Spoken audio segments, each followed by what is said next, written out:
Thank you very much to the BIPM for the opportunity to be here today and share some information about the Joint Committee for Traceability in Laboratory Medicine. So this is a joint committee sponsored by 4 executive organizations. The BIPM, which holds a secretariat and has held that since the inception of the JCTLM in 2002, manages the review teams and the database, which I'll be talking more about, and also provides a significant amount of financial support for the operation of the Joint Committee. The other major partners are the International Federation for Clinical Chemistry in Laboratory Medicine, which also provides a significant portion of financial support, the International Laboratory Accreditation Commission, and more recently, the International Council for Standardization in Hematology. And this joint committee was established, as I said, in 2002 in response to regulatory requirements of the European Union called the In Vitro Diagnostics Directive at that time, which has now become a regulation. And similar regulations are relevant in most countries around the world. So I'd like to just start with a summary of what I'm going to explain to you in the next few minutes. First of all, laboratory medicine measures biomolecules in body fluids to inform medical decisions. Equivalent testing results are important for healthcare. Metrological traceability of the calibration enables equivalent results. The JCTLM supports the in vitro diagnostic industry, and I'll speak in more detail. Achieving globally standardized medical laboratory results has challenges, and I'll show you a few of them. And people in all countries are the beneficiaries of the JCTLM's work.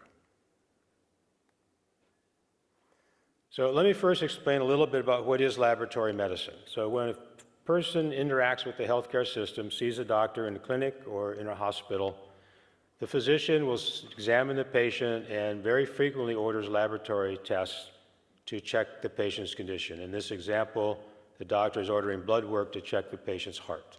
Could be the liver, could be the kidney, could be the endocrine system, etc. The patient then goes to a laboratory where they have their blood collected or other sample taken, and that goes to the laboratory. The medical laboratory is the place where all the testing takes place, and there are about 3,000 or 4,000 different tests that are performed in medical laboratories around the world. When the results are available, the physician will then consult with the patient to make a diagnosis, decide on a therapy, or determine the risk for future health issues. So that's the big picture role of laboratory medicine. The in vitro diagnostics industry is that group of companies that develop medical laboratory measuring systems, or IVD devices, as they're frequently called. This is about a $125 billion industry globally. IVD companies market their products globally. Most manufacturers sell in many countries around the world.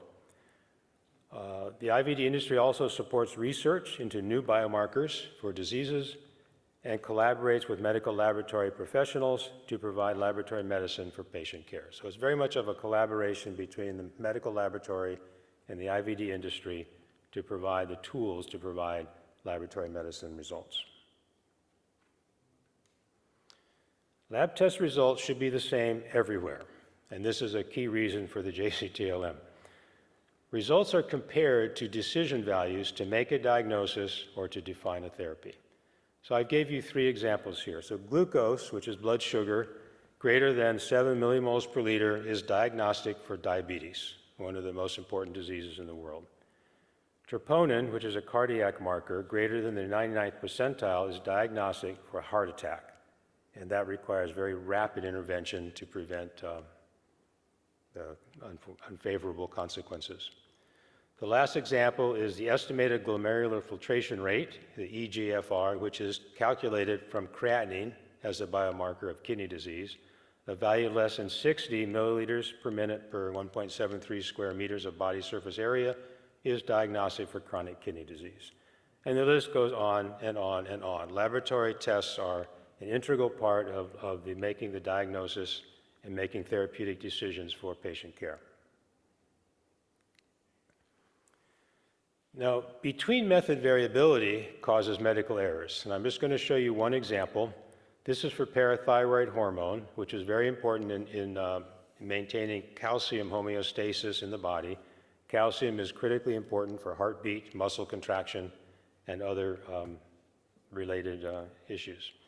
What's shown here is results from a study done about 10 years ago now, where 8 different procedures for measuring parathyroid hormone were compared among 18 individuals.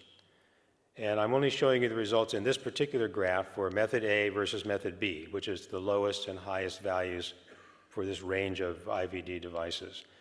And the red box at the bottom is the Renal Association of the UK target value for PTH for patients who have chronic kidney disease. And the red line halfway up the slide is the diagnostic value at which a drug is administered to help patients control their calcium metabolism. So it's pretty obvious if you compare the method A results to the method B results, which are connected by a line, that if a patient had their testing done at method A, about half the patients would be in appropriate control, the other half a little bit out of control, but none qualified for the drug. Whereas another patient who happened to have their laboratory testing done in method B, none of those patients were in control, and about half qualified for a drug. This is a challenge that we face in laboratory medicine. A lot of tests are on the market and haven't yet been standardized in a way to achieve equivalent results. And so the laboratory community responds by saying, okay, this is a bad problem. It affects the safety of patients, the appropriate treatment. So in this particular case for parathyroid hormone, a reference system is being developed right now as a collaboration between the IFCC, developing a reference method, the NIBSC at the bottom, developing a commutable certified reference material, and the CCQM, which is a component of the BIPM, doing a primary reference material comparison among reference laboratories to ensure that all the reference laboratories can achieve equivalent results. So we call these components, this reference method, reference material, and reference laboratory, part of the metrological traceability system, the higher order components that we use. So metrological traceability is the tool that enables equivalent results to be achieved. And the National Metrology Institutes in many countries around the world are responsible for developing the reference material and reference measurement procedures, similar to what I showed you for parathyroid hormone. The in vitro diagnostics manufacturers then use the higher order references to assign values to their working calibrators and eventually to what's called an end user calibrator. And the IVD medical devices, which are produced by those same manufacturers, are sold to the medical laboratory and used to make measurements of clinical samples. And when the system is fully developed, as it's shown in this slide, we can say that the clinical sample result is traceable to those higher order references. And there's an ISO document that describes metrologic traceability, the requirements for achieving this that the IVD industry follows. So this higher order reference system allows IVD devices made by any manufacturer to have traceability, and so they can produce equivalent results for patient samples. And this is true anywhere in the world because this higher order reference system is stable and reproducible in different locations. In addition, when new IVD measurement procedures come on the market, they can plug into this metrologic traceability system and have values equivalent to others already on the market. And over time, let's say next year, 10 years from now, 20 years from now, the same higher order reference system can be maintained because one of the requirements is to be stable. And so we can maintain this calibration system over time and achieve equivalent results. So ISO, the International Standards Organization, has other international standards addressing the requirements for reference measurement procedures, certified reference materials, and calibration laboratories that use those reference measurement procedures. So this leads us into the role of the JCTLM. JCTLM supports laboratory medicine and the in vitro diagnostics industry by maintaining a database of higher order reference materials, methods, and services, all of which have been reviewed by review teams to conform to those ISO standards. So all of the higher order reference systems listed by JCTLM in the database have all been reviewed and approved to meet the ISO standards. And this process is supported by the BIPM in particular, but also by a large number of volunteers who make up the review teams in all disciplines of laboratory medicine to review submissions of new materials, new procedures, to see if they qualify against the ISO standards, in which case they will be listed.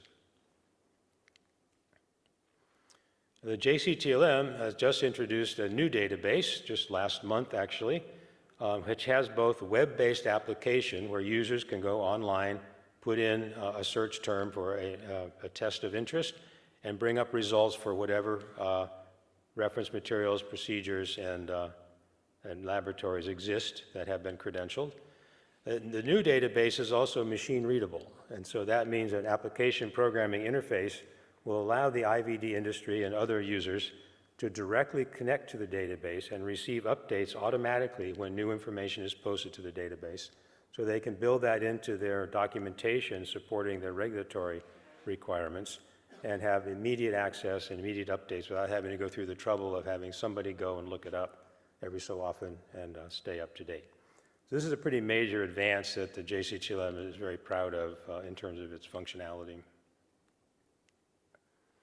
So as I said already, laboratory medicine needs equivalent results to use clinical decision values based on health outcomes research. The in vitro diagnostics manufacturers use the JCTLM listed references with confidence to achieve metrological traceability, to achieve equivalent results for clinical samples, and to meet regulatory requirements to market their products.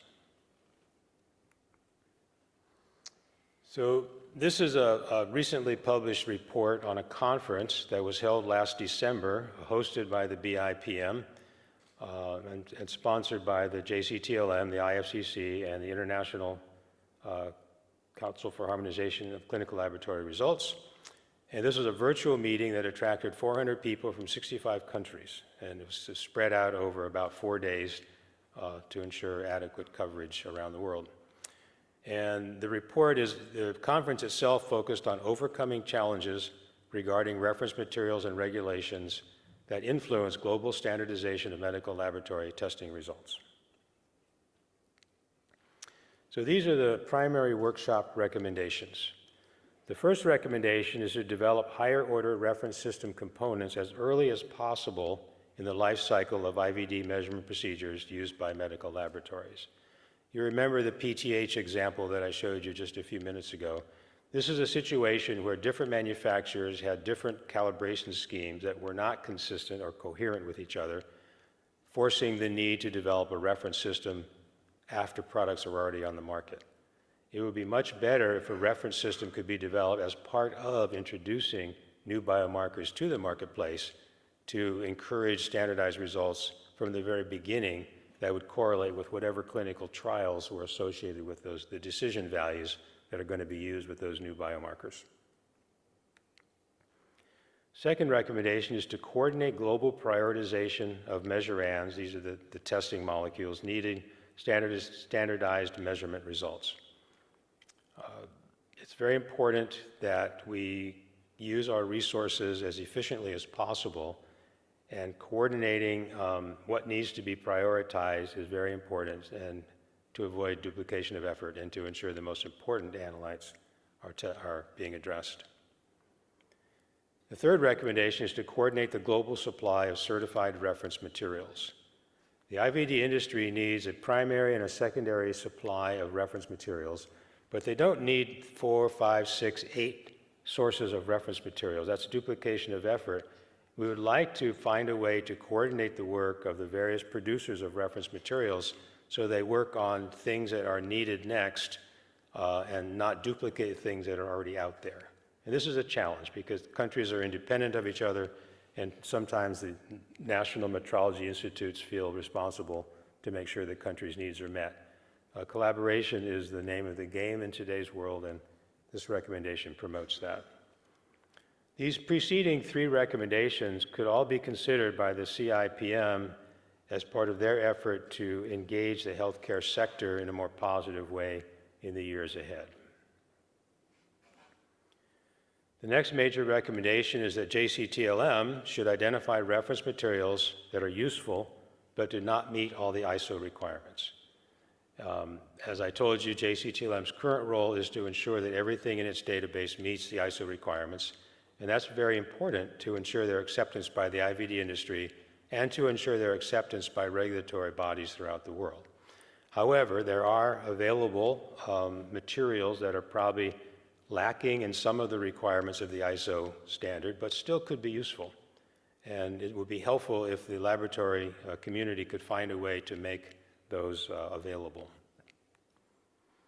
And the final key recommendation is that regulatory review is national or regional. Regulatory review is critical for the safety of patients, and every country wants to make sure all the in vitro diagnostic testing is going to produce high-quality results suitable for taking care of patients. But because the regulations are national, the IVD industry has to frequently do a separate submission with slightly different formats and slightly different data requirements for every country they market in, which is a huge expense overall for healthcare. So developing globally recognized requirements for regulatory review will improve the availability of standardized results by lowering the cost, which means the same amount of money can be used to standardize or develop additional metrologic traceability schemes. So I'd just like to leave you with this thought that the work of JCTLM improves healthcare for everyone, everywhere in the world. Thank you very much.